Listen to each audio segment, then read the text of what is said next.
আসসালামু আলাইকুম রহমতুল্লাহ। আশা করি ভালো আছেন সবাই। আলহামদুলিল্লাহ, আমরা ফ্রি কোরআন শিক্ষা সিরিজের অলরেডি ৩৯টি ক্লাস কমপ্লিট করেছি। আজকে ৪০ নাম্বার ক্লাসটি হবে। তো সময় নষ্ট করব না, চলুন ক্লাসটি শুরু করি। জি, আমরা গত ক্লাসে যে নিয়মে পড়েছিলাম সেম ওই নিয়মেও এখানে এই আধা পৃষ্ঠা একই রকম।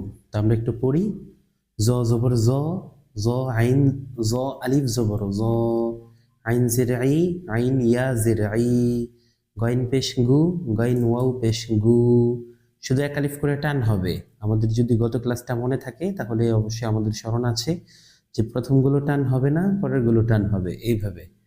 ফা জবর ফা, ফা আলিফ জবর ফা, কফ জের কি, কফ ইয়া জের কি, কাফ পেশ কু, কাফ ওয়াও পেশ কু, লাম জবর লা, লাম আলিফ জবর লা, মিম জের মি, মিম ইয়া জের মি, নুন পেশ নু, নুন ওয়াও পেশ নু, ওয়াও জবর ওয়া, ওয়াও আলিফ জবর ওয়া, হা জের হি, হা ইয়া জের হি, হামজা পেশ উ, হামজা ওয়াও পেশ উ।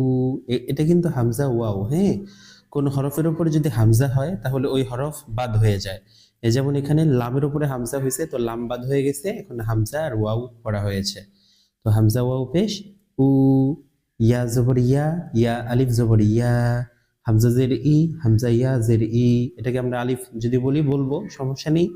তবে এটা কায়দা হচ্ছে আলিফের উপরে নিচে কিছু হলে তখন আলিফকে আমরা হামজা বলি। জিম পেশ জু, জিম ওয়াও পেশ জু।